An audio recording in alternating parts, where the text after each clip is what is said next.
မင်္ဂလာပါအခုသွားမှာက chapter 2 fertilization နော် chapter 2ရဲ့အပိုင်းတွေက fertilization တရေအောင်မြင်ပိုင်းသွားမှာနော်ပန်းပွင့်နေတရေအောင်မြင်ပိုင်းကောပြီ fertilization ဆိုတာတဲ့တရေအောင်နေအဲ့တော့တရေမအောင်ရင်ဘာလုပ်ရလဲဆိုတော့အဖိုမျိုးပွား cell နဲ့အမမျိုးပွား cell ပေါင်းရတယ်အဲ့ဒါအဓိက fertilization ပဲ fertilization ဆိုတာ is the fusion ဆိုတာပေါင်းပါတယ်တဲ့ of male and female gametes male ဆိုတာအဖို female ဆိုတာအဖိုမျိုးပွား cell နဲ့အမမျိုးပွား cell နှစ်ခုပေါင်းတာကို fertilization လို့ခေါ်တယ်အဲ့တော့အဲ့မှာသူကမျိုးပွား cell တစ်ယောက်ချင်းစီအကြောင်းပြန်ရှင်းတယ် female gamete အမမျိုးပွား cell ကြောင့်အဲ့တော့အမမျိုးပွား cell ဆိုတာဘာလဲဆိုတော့အဓိကခုနကပြောတဲ့ fertilization တတိအောင်လဲဆိုတော့ဘယ်နေရာမှာဖြစ်လဲဆိုတော့အမထဲမှာဖြစ်တာเนาะအမမျိုးပွား cell မှာဖြစ်တာအဲ့တော့ fertilization take place inside the ovary အမမျိုးပွားအင်္ဂါဖြစ်တဲ့ ovary သားအုပ်အိမ်ထဲမှာ fertilization ဖြစ်ပါတယ်အဲ့တော့အဲ့သားအုပ်အိမ်ထဲမှာဘာလို့ရှိလို့လဲဆိုတော့ inside which အဲ့ဒီ which ဆိုတာသားအုပ်အိမ်ပြန်ညွှန်တာအဲ့ဒီသားအုပ်အိမ်ထဲမှာဘာလို့ရှိလဲဆို is the female gamete အမမျိုးပွား cell လေးရှိပါတယ်အဲ့ဒီအမမျိုးပွား cell လေးတွေကိုရှေ့တော့ကလည်းပြောထားတယ် female gamete တွေကိုဘာလို့ခေါ်လဲ ovule လို့ခေါ်တယ်ဟုတ်တယ်နော်အဲ့ဒီ ovule တွေ ovule တွေကတစ်လုံးနဲ့လားဆိုဟုတ်ဘူး one or many ovule တစ်လုံးသို့မဟုတ်အများကြီးပေါ့3 4 5လုံးရှိတယ်အဲ့တော့အဲ့ဒီ ovule တွေက are found attached to the inner wall of the ovary ရဲ့အတွင်းဘက်နေရာမှာအဲ့ဒီ ovule တွေကပ်ပြီးအများကြီးကပ်ပြီးနေတာအဲ့တော့ဘာလေးတွေနဲ့ကပ်ပြီးနေလဲဆိုဘာမင်းဆို funicle ဆိုအညာလေးတွေပေါ့နော် ovule အဲ့ဒီသားဥလေးတွေရဲ့အညာလေးတွေနာမည် bioderm နဲ့ funicle လို့ခေါ်အဲ့ဒီ funicle လေးတွေနေတဲ့ ovary ရဲ့အတွင်းဘက်နေရာမှာကပ်ပြီးနေကြတယ်ဟုတ်ပြီဒါဆိုအဲ့ဒီ ovule အကြောင်းသူကတိတ်ခုချင်းတွေပြန်ရှင်းတယ်ဒါဆိုတဲ့အဲ့ဒီသားဥလေးတွေ ovule လေးတွေရဲ့ body ခန္ဓာကိုယ်တဲ့ဘိုင်းကိုဘာလို့ခေါ်လဲဆိုတော့ isthmus nucellus လို့ခေါ်ပါတယ်ပြီးရင်ပုံလေးကြည့်ကြတယ်နော်အခုတော့အစားပဲရတာ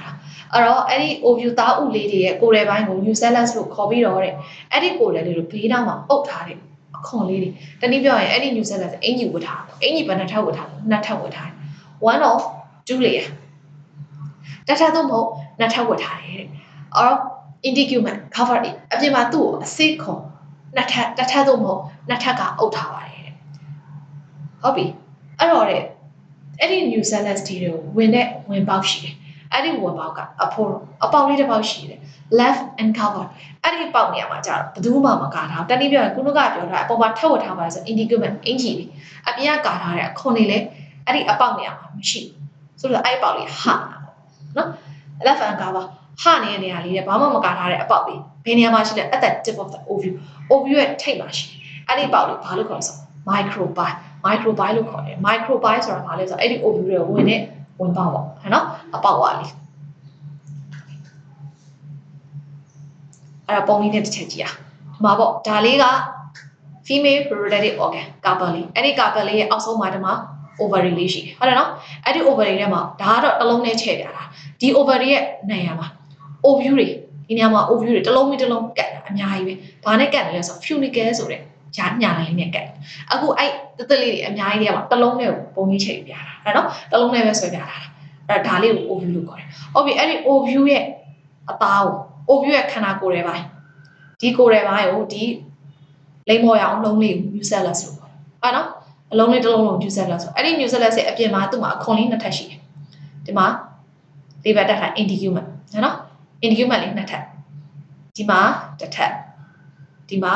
တစ်ထပ် integument လေးနှစ်ထပ်ရှိတယ်အဲ့တော့ဒီမှာကြည့်အပေါက်လေးတော့လားအဲ့ဒီအပေါက်လေးက ovule တွေကိုဝင်ရမယ်အပေါက်လေးဒီအပေါက်လေးမှာ integument အပြင်ကထပ်ထားတဲ့အခွန်လေးနှစ်ခုပါဟာဒီကနေစဝင်လို့ရဒါသူ့ရဲ့ဝင်ပေါက်လေး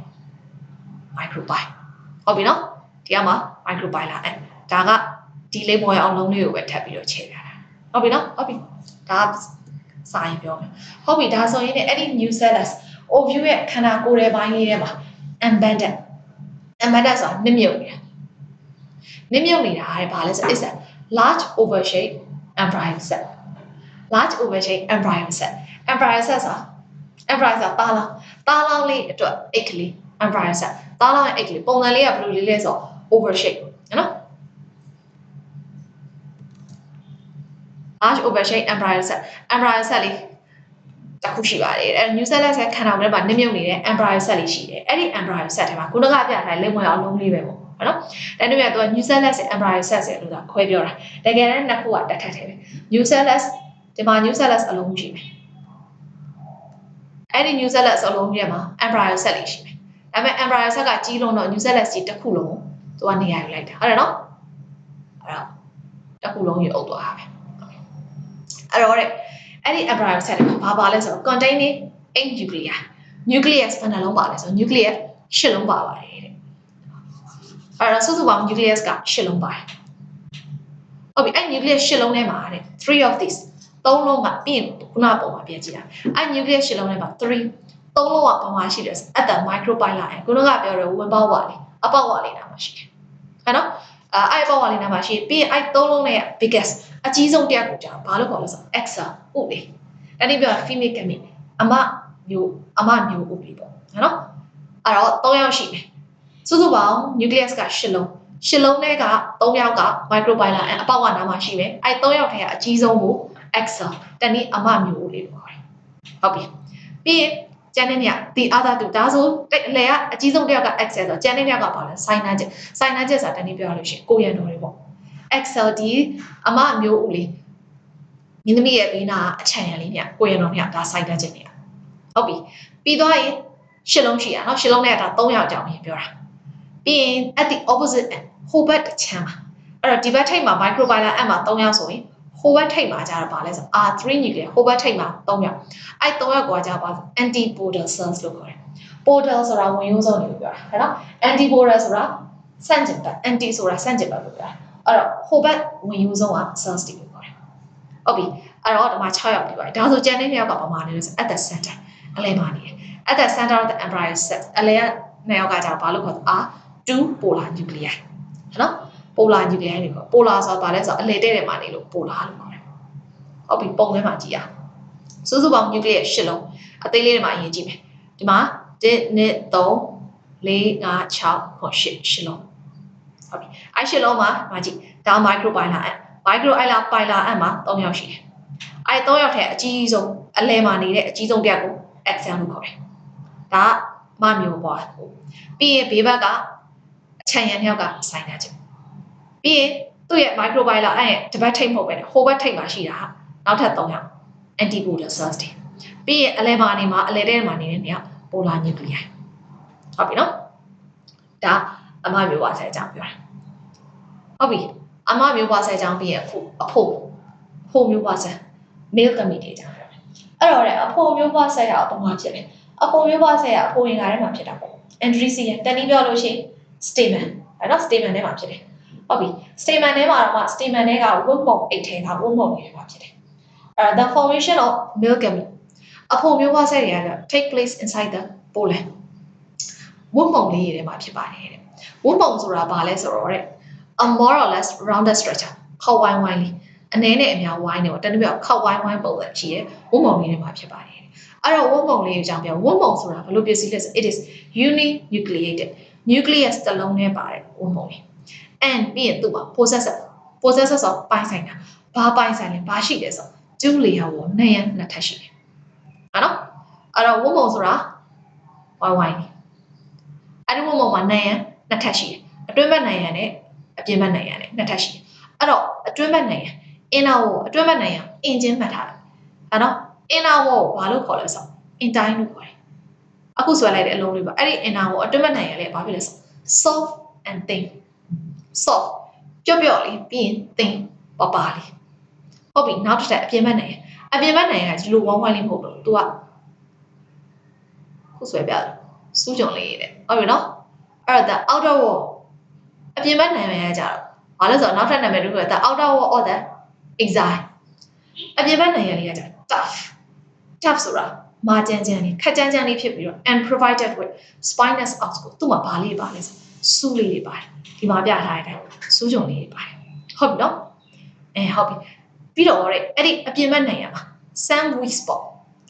spot ပျော့နေရတယ်ဘာလဲဆိုတော့သူပြောပြအပြင်ဘက်နာမည်ကဘာဖြစ်လဲမာတယ်လေ tough ခတ်မှာပါအဲ့ဒီခတ်မှာအချို့နေရာလေးတွေက spot ပျော့နေတဲ့နေရာလေးရှိအဲ့ပျော့နေတဲ့နေရာလေးတွေဘာလို့ခေါ်လဲ jambos ဆိုတာအပေါက်လေးတွေ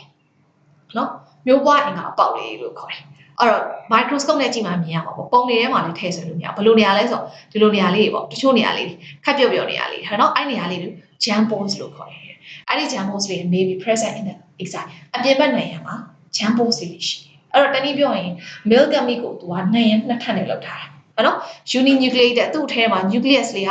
တစ်လုံးနဲ့ပါမယ်ပြီးရင်သူ့မှာနှစ်ရန်နှစ်ထပ်အတွင်းဘက်နှစ်ရန်လေးက soft and thin ပျော့ပျော့ပါပါလေးအပြင်ဘက်နှစ်ရန်ကမာတယ်ပြီးရင်စူးကြုံလေးရှိပြီးရင်အဲ့ဒီခပ်မာနေရာမှာပါတချို့နေရာလေးတွေပျော့နေတဲ့နေရာလေးရှိအဲ့ပျော့နေတဲ့နေရာ weak spot လေးတွေ jam balls လို့ခေါ်တယ်ဟုတ်ပြီနော်အဲ့တော့ jam balls ဘာလို့ပါလားလေအနောက်ရအောင်သိတယ် jam balls ကရည်ရွယ်ချက်တစ်ခုရှိရပါလားကဲဟုတ်ပြီအဲ့တော့အခုအမမျိုးပွား cell female gamete တွေအကြောင်းပြောတယ်သူက nucleus ရှစ်လုံးနဲ့အဖိုမျိုးပွား cell male gamete တွေအကြောင်းပြောတယ်သူက nucleus တစ်လုံးနဲ့ကဲဟုတ်ပြီဒါဆိုအဲ့ဒီအဖိုမျိုးပွား cell အမမျိုးပွား cell တွေတွေးကြပြီးတော့ဝတ်မုံကူကြပြီပေါ့ဟုတ်ပြီဝတ်မုံကူပြီးတတိအောင်ပြီပေါ့အခုဝတ်မုံကူတဲ့အချိန်အဲ့တော့ at the time of pollination ဝတ်မုံကူတဲ့အချိန်မှာဝတ်မုံကူလို့မယ်ဆိုဘာဖြစ်လာလဲဆိုအမမျိုးပွား cell တွေမှာရှိရဝတ်မုံခံလေးတွေနော်အရှိမသူက ovary ရဲ့အစိတ်ပိုင်းတွေတင်ခဲ့ရလေ stigma ဝတ်မုံခံစားမှုဝတ်မုံခံလေးရတဖြည်းနဲ့ဘာဖြစ်လာဆို viscous ပြစ်ချွဲလာတယ်ငကိုအချိန်ဆိုမပြစ်ချွဲဘူးဝတ်မုံကူတော့မယ်ဆိုမှပြစ်ချွဲလာတယ်တနည်းပြောသူ့ပေါ်ပေါ်လန်လေးရောက်တော့မှပြစ်ချွဲလာတယ် with a sticky substance ပြစ်ချွဲစေတဲ့အရာဝတ္ထုပစ္စည်းလေးတခု containing sugar and other substance တခြားသောပစ္စည်းတွေပါတဲ့ sticky substance ဆေးပြစ်တဲ့အရာဝတ္ထုပစ္စည်းတွေသူ့ပေါ်မှာထွက်လာ sticker ပေါ်မှာထွက်လာပြီးအဲ့ stigma လေးက viscous ပြစ်ချွဲလာတယ်တဲ့အဲ့တော့ပြစ်ချွဲလာပြီးတော့အဲ့ဒီ substance ထွက်လာတဲ့ရည်ရွယ်ချက်ကဘာလဲဆိုတော့အဲ့ဒီ this substance အဲ့ဒီပစ္စည်းလေးက stimulate လှုံ့ဆော်ပေးတယ်ဘယ်သူ့ကိုလှုံ့ဆော်ပေးလဲဆိုတော့သူ့ပေါ်ရောက်လာတဲ့ဝတ်မုံလေး pollen grain တွေကို to germinate ဆိုတာဟာဓာတ်ရိုက်ဘာသာပြန်ရင်အညောင်ထွက်တာပေါ့အဲ့တော့ pollen grain ကအညောင်ထွက်လာဆိုတော့ထွက်တယ်အဲ့ဒီဝတ်မုံကနေပြီးတော့ဝတ်မုံတန်းဆိုပြီး pollen ကျုပ်ဆိုအညောင်လေးထွက်လာအဲ့ဒီအညောင်ထွက်မှာဟိုအောက်ထဲဖောက်လို့ရတယ်အဲ့တော့အဲ့အညောင်ထွက်လာဖို့အတွက်ခုနက stigma ထုတ်ပြီးတဲ့အရှိလေးတွေက stimulate လှုံ့ဆော်ပြီးအဲ့လှုံ့ဆော်ပြီးအဲ့ဒီ pollen grain အညောင်လေးထွက်လာဟုတ်နော်ဒါကပဲအချိန်လဲဆိုအချိန်လေးတွေခွဲမယ်ဒါက at the time of pollination ဝတ်မုံကူနေချိန်ဟုတ်ပြီသူကနည်းနည်းလေးနောက်ကြောင်းပြန်ပြောတယ် just before pollination ဝတ်မုံမကူးခင်ခဏတော့ဘာဖြစ်ခဲ့လဲဆို the nucleus of pollen grain ခုနက pollen grain ဝတ်မုံရဲ့ nucleus ရှင်းပါပြောတာလေ pollen grain male gamete မှာ nucleus ကဘယ်နှလုံးပဲပါတယ်တစ်လုံးပဲပါတယ်အဲ့ဒီတစ်လုံးကဘာဖြစ်တာလဲဆိုတော့ divides into two နှစ်ခု꿰ထားတယ်အဲ့နှစ်ခုနာမည်လေးချက်ဘာလဲဆိုတော့တစ်ခုက tube nucleus နောက်တစ်ခုက generative nucleus ဆိုပြီးတော့ nucleus နှလုံးဖြစ်꿰ပါတယ်အဲ့တော့ဒါဝတ်မုံမကူးခင်ရှေ့ကိုနောက်ကြောင်းလေးခဏပြန်ဝတ်မုံမကူးခင် just before မကူးခင်လေးမှာပဲ pollen grain တွေကတစ်ခုဒီတော့ nucleus ကနှလုံး꿰သွားတယ်နာမည်နှစ်မျိုးခွဲခေါ်လိုက်အဲ့နှလုံးကတစ်ယောက်က tube nucleus တစ်ယောက်က generative nucleus ဘာတွေဖြစ်လာမလဲဆိုတာဆက်ပြောမယ်ဟုတ်ပြီနော်ပြီးတော့အခုဝတ်မုံစာကူး on pollination ဝတ်မုံကူးပြီဆိုတာလေအပေါ်မှာ stigma ကပြည့်ချွဲချွဲအရေးထုတ်ပြီးတယ်အဲ့ဒီအရေးကြောင့် pollen grain ကဘာဖြစ်လာအညောင်ပေါက်လာအညောင်ပေါက်တယ်ဆိုတော့ဘာအညောင်လဲဆိုတော့အဲ့ဒီအညောင်လည်းပဲ pollen tube လို့ခေါ်တယ်ဟုတ်ပြီနော်အညောင်ပေါက်လာဟုတ်ပြီအခုအဲ့ဒီအရေးကြောင့် pollen grain လေးအညောင်ပေါက်လာ pollen begins to germinate အဲ့ဒီဝတ်မုံလေးအညောင်ပေါက်လာပြီးရင်လည်းပဲအညောင်ပေါက်လာတာဘာဖြစ်လဲဆိုတော့ the entire သူ့ရဲ့အတွင်းဘက်နိုင်ငံခုနကပုံလေးပြန်ကြည့်မယ်ဒီဘက်ကဒီအတွင်းဘက်နိုင်ငံလေးကဘာဖြစ်လာလဲဆိုတော့သူပြောထားတယ်မှာဂျမ်ပိုလေးရှိတယ်အဲ့ဒီဂျမ်ပိုဒီနေရာလေးကဂျမ်ပိုပဲထားအဲ့ဒီဂျမ်ပိုကတစ်စက် entire လေးက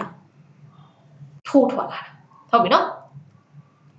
ပြီးမှပုံထပ်ပြမယ်နောက်မှပုံရှိသေးတယ်အဲ့တော့ the entire နဲ့အတွင်းဘက်နိုင်ငံလေးက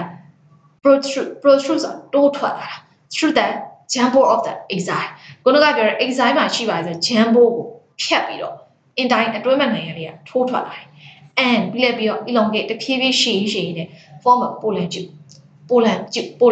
ဖြစ်လာဝတ်မုံပြုံလေးဖြစ်လာဟုတ်ပြီနော်အဲ့ဒါကို pollen လေးဂျာမီနေအညောင်ပေါက်တယ်လို့ခေါ်တယ်ဒါပုံကြည့်အောင်ဒီမှာဘယ်ကပြောရဲ pollen grain လေးဘာဖြစ်လာလဲ nucleus နှစ်ခုခွဲသွားတယ်ဟုတ်ပြီနော်အပြာလေးက tube nucleus အစိမ်းလေးက အပြာလေးက generative nucleus အစိမ်းလေးက tube nucleus အဲ့လိုဖြစ်လာပြီးတော့ဒီမှာဒီဘက်အတွင်းဘက်နဲ့entire လေးကဒီမှာတွေ့လာ weak spot လေးအဲ့ဒီ weak spot ကစစ်ဘာဖြစ်လာအညောင်ပေါက်လာentire လေးကအပြင်ဘက်ကိုရှေ့ထွက်လာတယ်ဟုတ်တယ်နော်ဂျမ်ပို့ဖတ်ပြီးရှေ့ထွက်အဲ့ဒီရှေ့ထွက်လာလေးဘာလို့ခေါ်လဲ pollen tube လို့ခေါ်တယ်ဟုတ်ပြီနော်ကဲလာခုနကစာလေးပြန်သွားအဲ့တော့ the tube nucleus carried along with the generative nucleus ခုနက nucleus နှစ်ယောက်ရှိရဲ့ tube နဲ့ generative tube ကအနောက်ကလိုက်တာ sorry tube ကထည့်လိုက်တာ the tube nucleus နဲ့ carried along with the generative nucleus နဲ့အတူတူတည်လာတာက tube nucleus ကတည်လာတယ်ဘယ်နေရာမှာတည်လာ at the tip of the pollen tube ရဲ့ထိပ်ကနေပြီးတော့ tube nucleus ကတည်လာတယ်တဲ့ဟုတ်နော် ဘယ်သူနဲ့အတူတူတည်လာခြင်းခံ generating nucleus တွေတူတည်လာခြင်းခံရတယ်ဒီပုံကိုပြောတာcube nucleus ကထိတ်ကပူဆောင်တာနာမည်တိုင်းပဲပေါ့ cube nucleus သူက cube ထိတ်ကပူဆောင်တာသူ့အနောက်ကနေပြီးတော့ generating nucleus ကဖြည်းဖြည်းနဲ့နောက်ကလိုက်ရတယ်ဟုတ်ပြီနော်ဟုတ်ပြီအဲ့ဒါမှာ span ဆိုပြီးပြထားလေးရှိအဲ့စာအဲ့ပုံကနောက်မှာဆက်ဟုတ်ပြီအဲ့တော့အခုဒါကဘာလို့ pollination နောက်ပြီးတော့ရင်တတိအောင်ပြီ fertilization တတိအောင်ပြီပေါ့တတိအောင်လို့တဲ့ခုနကရှေ့ထွက်ပါတယ်ဆို pollen tube လေးဒီ pollen tube လေးဒီထိပ်မှာ stigma ပေါ်ဆဆချင်း pollen grain လေးဝန်းပုံလေးကြာတယ်အဲ့ဝန်းပုံလေးကခုနကလိုပဲ tube လေးရှေ့ထွက်လာတယ်ပြီးရင်အဲ့ဒီ tube လေးကဖြည်းဖြည်းနဲ့အောက်ကိုရှေ့ပြီးတော့ဒီမှာ ovary တွေကိုဝင်ပြီး ovule သားဥစီရအောင်ပါနော်နော်အဲ့တော့ရှေ့ကတင်ရတဲ့အကောင်ကအချိတ်ဆက်ရှိတယ်သားဥစီကိုသူဘယ်အပေါက်ကဝင်လဲဆိုခုနကပြောပြီးသားဘယ်ပေါက်ကဝင်လဲအပေါက်တစ်ပေါက်ပဲရှိတယ်ဝင်ပေါက်ဖြစ်တဲ့ microbiome နဲ့တစ်ဆင့်ဝင်ပါဟုတ်ပြီနော်အဲ့တော့ဒီထိတ်ကိုဝန်းပုံလေးကြာလာတယ်ပြီးအဲ့ဒီဝန်းပုံကနေပြီးတော့ pollen tube ဝန်းပုံပြုံလေး pollen tube လေးထိုးလာတယ် pollen tube ကသူဒီထိတ်ကနေပြီးတော့ whole အောက်က microbiome စီဝင်ဖို့အတွက်အဲ့ဒီ pollen tube လေးတစ်ဖြည်းဖြည်းနဲ့တောက်လျှောက်ရှည်လာတယ်အဲ့လိုရှည်လာအောင်ထိတ်မှာရှိတဲ့ tube nucleus ကဥဆောင်ပြီးတော့ရှည်အောင်လုပ်သွားတယ်သူ့နောက်မှာ generating nucleus ကိုတခါတည်းခေါ်လာဟုတ်ပြီနော်အဲ့တော့သူတို့တောက်လျှောက်ဆင်းလာပြီးအောက်ကနေပတ်ပြီးတော့မလုပ်လဲတပေါက်တီးတော့ microbiome အဲ့တော့အဝင်ပေါက်က microbiome ကနေဖြတ်ပြီးတော့ ovary တွေကိုဝင်သွားတယ်ဟုတ်ပြီနော်အဲ့မှာတတိအောင်အဲ့တော့ the pollen tube enter the ovule ခုနကရှည်လာတဲ့ pollen tube ပြုံလေးက enter the ovule တောင်း ovule တွေကိုဝင်တယ်ဘယ်ဟာတစ်ဆင့်ဝင်လဲအပေါက်ဝါတစ်ဆင့် through the microbiome တစ်ဆင့်ဝင်တယ် and ပြီးရင် passes through the nucellus ခုနကပြောပြီးသား ovary ရဲ့ခန္ဓာကိုယ်လေးဖြစ်တဲ့ nucellus ကိုဖြတ်ပြီးတော့ဖယ်ထဲကိုသွားတယ်ခုနပြော nucellus အထဲမှာ embryo sac ရှိတယ်လို့ပြောတာအဲ့ဒီ embryo sac တွေကို approach ချင့်တက်သွားတယ်အဖြည်းဖြည်းနဲ့ဝင်သွားတယ်ဟုတ်နော်ဝင်ပြီးတော့အဲ့မှာ embryo sac တွေရောက်သွားအဲ့ဒီ pollen tube ရဲ့ခုနပြုံလေးရဲ့ထိပ်လေး the tip of the pollen tube ရဲ့အဲ့ဒီ tip ထိပ်လေးကဘာဖြစ်သွားလဲဆိုတော့ dissolve ပျော်သွားပြီးတော့ and the two male gametes are set free into the embryo sac ထဲကိုအဲ့ဒီ male gamete နှစ်ခုอ่ะထွက်သွားကြတယ်ဟုတ်ပြီနော်အဲ့ဒါဒီပုံလေးနဲ့ပြအောင်ဒီမှာ pollen tube လေးဝင်လာပြီးတော့ဒီမှာ microbiome တစ်ဆင့်ဝင်သွားပြီဆိုတာဒီမှာဒါ microbiome တစ်ဆင့်ဖြတ်လာတယ်ဖြတ်ပြီးတော့ဒီမှာ nucellus ထဲကိုဝင်တယ် nucellus ထဲကတစ်ဆင့်ဒီမှာ embryo sac ထဲက embryo sac ထိပ်ကိုရောက်ပြီဆိုတာဒီမှာ pollen tube အဲ့ဒီထိပ်ရဒီနားမှာပျော်ကြသွားပြီးတော့သူနဲ့တူတူပါလာတယ်ခုနက tube nucleus အနောက်မှာ span လေးနှစ်ကောင်ပါလာအဲ့ဒီ span လေးနှစ်ခုက embryo sac ထဲကိုဝင်သွားဟုတ်ပြီနော်အဲ့ဒီထိပ်လေးပျော်ကြသွားတနည်းပြောအပေါက်ပွင့်သွားတာပေါ့အပေါက်ပွင့်သွားပြီးတော့အဲ့မှာ span လေးနှစ်ခုဝင်သွားပါအဲ့တော့ two male gamete ခုနပြောတဲ့ male gamete လေးနှစ်ယောက်က are set free into the embryo sac ထဲကိုဝင်သွားတယ်ပြီးရင် the tube nucleus အဲ့တော့ the tube nucleus က disintegrate eventually ပြည့်ပြော tube nucleus ကဘာဖြစ်သွားလဲဆို disintegrate eventually disintegrate ဆိုပြိုကွဲပျက်စီးသွားတယ် tube nucleus ကဖြည်းဖြည်းနဲ့ပြိုကွဲပျက်စီးသွားဟုတ်ပြီ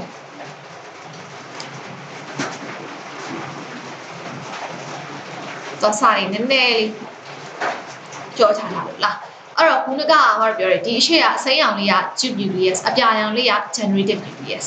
အဲ့တော့ tube nucleus ကအရှေ့ကဥဆောင်တယ် generative nucleus ကနောက်ကလိုက်အဲ့ဒီမှာလိုက်နေတဲ့နေရာမှာ generative nucleus ကဘာဖြစ်သွားလဲဆို sperm နှလုံးဖြစ်ကွဲသွားတယ်ဟုတ်ပြီနော် sperm နှစ်ခုဖြစ်ကွဲထွက်သွားတယ်အဲ့ဒီ sperm တွေကကိုသူက two male gamete လို့ခေါ်တာအဲ့ဒါနော် male gamete အဲ့ဒီ male gamete ကခုနကပြောတဲ့အတိုင်းဒီအထဲထဲရောက်သွားတော့အဲ့ဒီ sperm နှစ်ယောက်က embryo sac ထဲကိုဝင်သွားပြီးဒီထိတ်ကရှိတဲ့ tube nucleus ကသူ့မမလို့တော့တာအဲ့တော့ pollen tube ကသူသွားခြင်းနဲ့ embryo sac တွေရောက်တယ်တနည်းပြန်သူကလမ်းပြပဲပေါ့အဲ့တော့သူမလို့တော့ဆိုသူကတဖြည်းဖြည်းနဲ့ပြုတ်ကွဲပြက်စီပါတယ်ဟုတ်ပြီနော်အဲ့တော့ဒီ span ကြီးကအလုပ်ဆက်လုပ်မယ်အဲ့တော့ one of the two male gamete အဲ့တော့ခုနက male gamete span နှစ်ယောက်ထဲတစ်ယောက်က fuses with the female gamete ခုနက female gamete တစ်ယောက်နဲ့အဲ့တော့ခုနက female gamete ထဲမှာသူက nucleus 8ယောက်ရှိရ8ယောက်ထဲကအကြီးဆုံးသောတစ်ယောက်ကို egg ဆိုပြီးတော့ခေါ်တာအဲ့ဒီ egg နဲ့ခုနကဝင်လာတဲ့ male gamete 2ယောက်ထဲကတစ်ယောက်နဲ့ fuses သွားပေါင်းလိုက်တယ်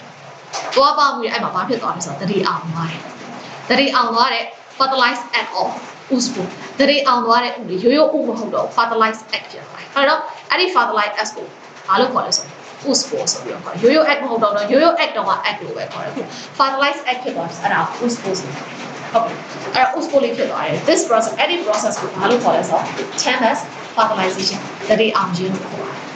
ဟုတ်ပြီနော် ဟုတ်ပြီအဲ့တော့ပြန်ပြောမယ်ခုနကဝင်လာမေးကမိကဘယ်နှယောက်2ယောက်2ယောက်ထဲက1ယောက်က female ဘက် channel ကအကြီးဆုံးဖြစ်တဲ့မင်းသမီး egg နဲ့သွားပေါင်းတယ်သွားပေါင်းပြီးတတိအောင်သွားတယ်အဲ့ဒါကို fertilization ဟုတ်ပြီဒါဆိုဝင်လာတဲ့မေး2ယောက်ပါ1ယောက်ပေါင်းပြီဆိုနောက်1ယောက်ကျန်သေးတယ် female ဘက်မှာလည်း nucleus က8ယောက်တော့ရှိတယ်အဲ့တော့အခုမှ egg 1ယောက်နေပြီပေါ့ကျန်တဲ့9ယောက်ကျန်သေးတယ်ဘာဆက်ဖြစ်ကြလဲပေါ့ဘာဆက်ဖြစ်လဲဆိုတော့female ဘက်ကိုရေးပြီးတော့ female ဘက်8ယောက်ထဲမှာအလဲတဲထဲမှာနေတဲ့2ယောက်ကိုပိုလာလို့ခေါ်ခဲ့တယ်နော်ဟုတ်ပြီအဲ့ဒီအလဲတဲတွေက2ယောက်အဲ့ဒီအလဲတဲတွေက2 polar nuclei female ဘက်ကအလဲတဲတွေက2ယောက်ကသူ့အနေနဲ့သူပေါင်းတာမေးဘက်ကဘူးမှမပေါအောင်နော်သူ့အနေနဲ့အလဲတဲတွေက polar 2ယောက်ပေါင်းပြီးဘာဖြစ်သွားလဲဆိုအဲ့မှာ definitive or secondary nucleus ဖြစ်သွားတယ်ဟုတ်ပြီနော် secondary nucleus ဖြစ်သွားတယ်ပြီးတော့မှအဲ့ဒီ secondary nucleus နဲ့ fuses with the second megami ခုနက megami 2ယောက်ထဲမှာ1ယောက်ကျန်သေးတယ်အဲ့ဒီ1ယောက်နဲ့ပေါင်းပြီးတော့ဘာဖြစ်သွားလဲဆို primary endosperm nucleus ဖြစ်သွားတယ်နာမည်လေးခေါ်လေးတွေချလိုက်မှထားနော်အဟောက်ပြန်ပြမယ် female ဘက်ခြမ်းကအလဲတဲထဲမှာနေတဲ့ polar 2ယောက်အဲ့ဒီ polar 2ယောက်သူတို့ချင်းချင်းပေါင်းပြီးတော့ secondary nucleus ဖြစ်သွားတယ်ပြီးတော့မှအဲ့ဒီ secondary nucleus နဲ့ခုနကမေးဘက်ကကျန်သေးတဲ့1ယောက်နဲ့ပေါင်းပြီး primary endosperm nucleus ဖြစ်သွားတယ်အဲ့တော့ဒီဖြစ်စဉ်မှာ7နှလုံးပေါင်းလဲဆိုတော့ nucleus နှလုံးပေါင်းလို့ဆို3ယောက်ပေါင်းတယ် female ဘက်က polar 2ယောက်အဲ့2ယောက်ပေါင်းပြီး secondary ဖြစ်သွားအဲ့ဒီ secondary ရဲ့ခုနကမေးရဲ့ထပ်ပေါင်းလဲဆိုတော့စုပေါင်း3ယောက်ပေါ့ the fusion of 3 nucleus အဲ့လိုမျိုးတွေ nucleus 3ယောက်ပေါင်းတာ that is သူပြန်ရှင်းပါတယ် polar nucleus 2ယောက်ရယ် megami ရယ်3ယောက်ပေါင်းထားတာဘာလို့ခေါ်လဲ isthmus triple fusion 3ယောက်ပေါင်းပြီးလို့ခေါ်တယ် triple fusion ဟုတ်ပြီနော်ဟုတ်ပြီအဲ့တော့ဒီမှာပြန်ရှင်း megami ကရောက်လာ2ယောက်2ယောက်ထဲက1တစ်ယောက်ကဘယ်လိုလဲပေါင်းလဲရှင်းမှာပြောတယ် axon နဲ့ပေါင်းတယ်ပြီးရင်ဒီအားသာကျန်တဲ့တစ်ယောက်ကကျတော့ polar nucleus 2ယောက်နဲ့ပေါင်းတယ်အဲ့တော့ this brother အဲ့တော့ megami တစ်ယောက်နဲ့ axon နဲ့ပေါင်းတာကို fertilization လို့ခေါ်တယ်အဲ့တော့ပြီးရင် megami ကျန်တဲ့တစ်ယောက်နဲ့ဟိုဘက်က polar 2ယောက်နဲ့ပေါင်းတာ triple fusion လို့ခေါ်တယ်ဟုတ်တယ်နော်အဲ့လိုမျိုး fertilization triple fusion နှစ်ခုပေါင်းပြီးတော့ဘာလို့ခေါ်လဲ double fertilization နှစ်ခါတတိအောင်ခြင်းလို့ခေါ်တယ်။ megami က2ယောက်ပါတာ။ဟုတ်ပြီနော်။တစ်ယောက်ပေါင်းတာကတတိအောင်ခြင်း။နောက်တစ်ယောက်ပေါင်းတာက triple fusion 3ယောက်ပေါင်းခြင်း။အဲ့တော့အဲ့ triple fusion နဲ့ fertilization 2ယောက်ပေါင်းတယ်။ double fertilization ဟုတ်ပြီနော်။အဲ့တော့နံပါတ်9ခွဲပြီးတယ်။ what is double fertilization ဆိုဒီတစ်ပိုင်းကိုဖြေ။ဟုတ်ပြီနော်။ what is triple fusion ဆိုလို့ရှိရင်ဒီတစ်ပိုင်းလုံးကိုဖြေ။ what is fertilization ပဲဆိုလို့ရှိရင်အရှိကဒီတစ်ပိုင်းကိုဖြေ။အဲ့မယ်နော်ဟုတ်ပြီအဲ့တော့ဒါတတိအောင်မှာပြီးသွားတယ်ပြီးတော့မှဆက်ရှင်ဒါဆို female ဘက်မှာဘယ်နှယောက်ရှိရလဲ10ယောက်ရှိရ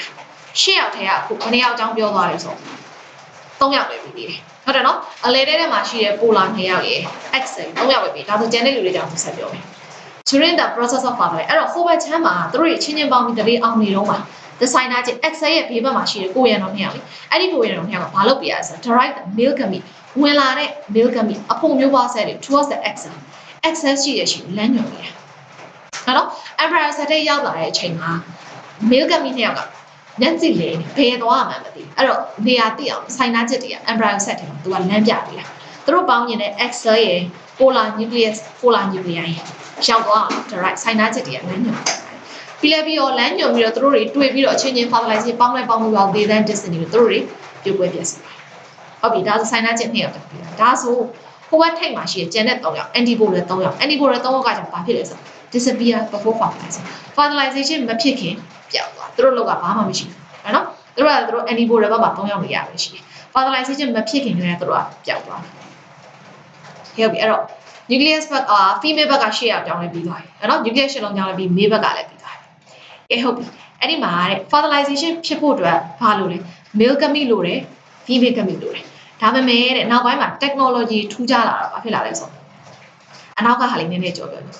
technology ထူးခြားလာတော့ဘာလဲဆို fertilization မှာ male မပါဘဲနဲ့ fertilization ဖြစ်တာ insect cultivated ဆိုတာကြတော့ပြိုးချ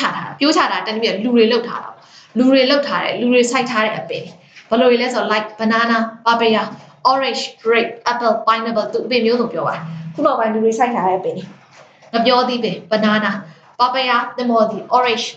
လိမ္မော်သီး grapes တစ်ပြည့်နောက် apple ပန်းပင်တွေနောက် pineapple နာနာသီးပင်စသဖြင့်လူတွေစိုက်တာနောက်ပိုင်းပင်တွေမှာဆိုရင်ဘာဖြစ်လာလဲဆို the ovary may develop into fruit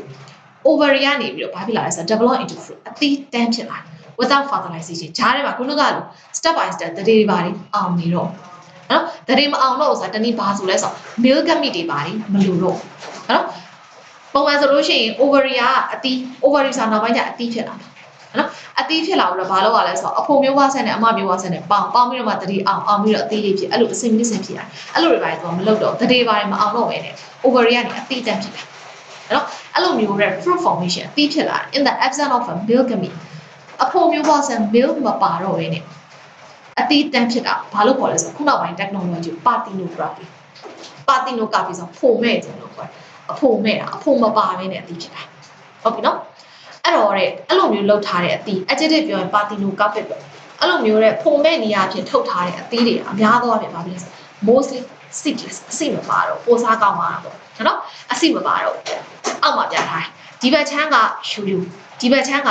parthenography ပုံကြည့်ဒီဘက်ခံရနေဒီမှာအစီရတယ်တော့လား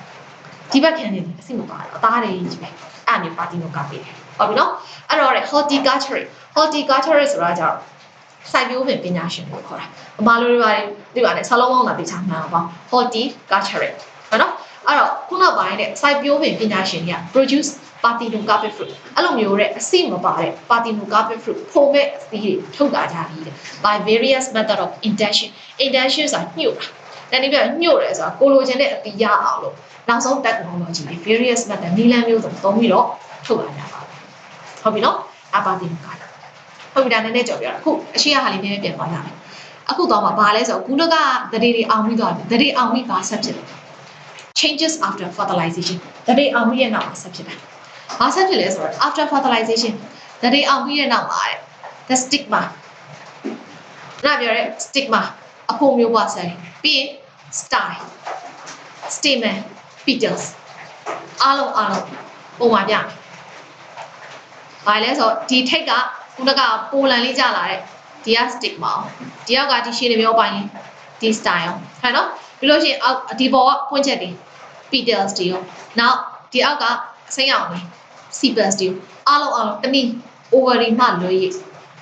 ကျန်တာအားလုံးကြွေကြပါတယ် the stigma style stamen and petals အားလုံး with us 6ပါ and being follow ကြွေကြတယ်6ပြီးကြွေကြတယ်also what sepals တွေ sepals ကကြတော့ may follow in semblance တချို့ပင်တွေမှာဆို sepal ကြွေကြတယ်တချို့ပင်တွေမှာဆိုမကြွေကြဘူးဥပမာခရမ်းလေးတွေပါဆိုလို့ချင်းထိတ်မှာစိတ်အောင်ဖက်လေးပါသေးရဲ့ဟုတ်အဲ့ဒါ sepals လေးတွေပေါ့ငါတို့မကြွေကြလို့ဟဲ့နော်အဲ့တော့တချို့ပင်တွေမှာဆို sepals တွေက may follow ကြွေကြတယ် in others တခြားပင်တွေမှာကြတော့ they may persist တည်ရှိနေတယ် until the formation of a fruit အသီးဖြစ်လာတဲ့အထိ sepals တွေဆက်ရှိကဲဟုတ်ပြီအဲ့တော့ကြံတဲ့အပိုင်းတွေပြောပြခုနကကြံခဲ့ပါတယ်ဆိုတော့ ovary ဟုတ်တယ်နော်ဒါဒီမှာ ovary ကမဲမဲကြီးဖြစ်နေလို့သိပြီးသား ovary အထဲမှာဘာတွေရှိလဲ ovary အထဲမှာ ovule တွေရှိတယ်ဟုတ်တယ်နော်အဲ့ဒီ ovule တွေကိုခုနကပြောပြီးသားဘာလာလုပ်လဲ male gamete ကလာပြီးတော့တရေအောင်လို့တို့ fertilize ဖြစ်သွားပြီအဲ့ဒီ fertilize ဖြစ်သွားအဲ့ဒီ ovule ဘာဖြစ်သွားလဲဆိုတော့ the ovules develops into အဲ့ဒီ ovules တွေကဘာဖြစ်လာလဲ seed အဆီတွေဖြစ်လာတယ် and being the ovary အဲ့ဒီပေါင်းအင်ကကြာ as a whole ovary တစ်ခုလုံးမှာဖြစ်သွားတယ်ဆိုတော့ to form a fruit အသီးဖြစ်သွားတယ်ဟဲ့နော် ovary အထဲထဲမှာ ovule ရှိတယ်လို့ပဲအပြင်မှာစားရင်လည်းအသီးထဲထဲမှာပါရှိတယ်အဆီတွေရှိတယ်ဟုတ်ပြီနော် and ပြီးတော့မှ the embryo cell ခုနကပြောတဲ့ female ဘက်မှာ nucleus 8ခုပါတယ်ဆိုတော့fertilization ဖြစ်သွားတဲ့အဲ့ဒီနေရာလေး embryo cell လေးကတဖြည်းဖြည်းနဲ့ enlarge ကြီးလာတယ်ကြီးပြီးတော့ခုနကပြောတာ male gamete တစ်ယောက်နဲ့ egg နဲ့ပေါင်းထားတယ်လေပေါင်းပြီးတော့ fertilized egg ဖြစ်တာတနည်းပြော oospore ပေါ့အဲ့ဒီ fertilized egg ကလည်းတဖြည်းဖြည်းနဲ့ grow ကြီးလာတယ်ကြီးပြီးတော့ give rise to an embryo သားလောင်းနေဖြစ်လာတယ်ရမယ်နော်ဟုတ်ပြီ at the same time တစ်ချိန်တည်းမှာပဲရှေ့ရစာလေးနည်းနည်းပြန်ပြကြလို့အဲ့တော့အရှိမတော့ကဒီမှာ male gamete တစ်ယောက်နဲ့ female gamete နဲ့ပေါင်းပြီးတော့ fertilized egg ဖြစ်လာတယ်အဲ့ဒီ fertilized egg ကခုနကဖြည်းဖြည်းကြီးပြီးတော့ embryo ဖြစ်လာတယ်ပြီးသွားရင်ခုနက male gamete ကျန်တဲ့ male gamete နောက်တစ်ယောက်နဲ့ polar nucleus ရဲ့ပေါင်းပြီးဘာဖြစ်ထားတယ်ပြောထားတယ်ဒီ primary endosperm nucleus ဖြစ်သွားတယ်ပြောထားဟဲ့နော်အဲ့ဒီ endosperm nucleus ကအခုဘာဖြစ်လာလဲဘာဖြစ်လာလဲဆိုတော့ at the same time နဲ့ the primary endosperm nucleus အဲ့ဒီ endosperm nucleus ကလည်း divide rapidly ချက်ခါပြိုကွဲရင်းနဲ့ to form the endosperm ဆိုတာဖြစ်လာတယ်ဒါဆို endosperm ဆိုဘာကြီးလဲဆိုသူ section endosperm ဆိုတာ with food material အစာတွေတူအောင်ထားပါတယ် for the growing embryo ကြီးထွားလာတဲ့ဒီ embryo လေးကိုအစာကျွေးဖို့အတွက်အစာတွေတူအောင်ထားတယ် ဟုတ်ပြီနော်ဟုတ်ပြီဒါဆိုအရှိမပြောခဲ့ embryo site ရဲ့အပြင်မှာအင်ကြီးနှစ်ထပ်ဝတ်ထားတယ်အခွန်ပါတယ်ဆိုတော့ integument အဲ့ဒီ integument တွေဘာဖြစ်သွားလဲ become the sickle အစိတ်ကုန်တွေဖြစ်သွားတယ်ဥပမာတရက်သည့်အခွန်ခွာစားလိုက်တယ်ဟုတ်အဲ့ဒီအခွန်တွေအစိတ်ကုန်တွေဖြစ်သွားပါတယ် integument တွေဟုတ်ပြီနော်ဟုတ်ဒါ fertilization ပြီးတော့ပြောင်းလဲသွားတဲ့ဟာတွေ ovary ကလွဲလို့ကျန်တော့အကုန်ကြွေကြတယ်တချို့ပင်မှာဆို sepal ကျန်တယ်တချို့ပင်မှာဆိုမကျန်တော့ဟုတ်နော်ပြီးတော့မှအထဲထဲက ovule ကအစီဖြစ်လာတယ် ovary ကအသီးဖြစ်သွားတယ်ဟုတ်ပြီးတော့မှအတွင်းထဲမှာဆိုလို့ရှိရင် male gamete နှစ်ယောက်ကပေါင်းထားတယ်တစ်ယောက်ကပေါင်းပြီး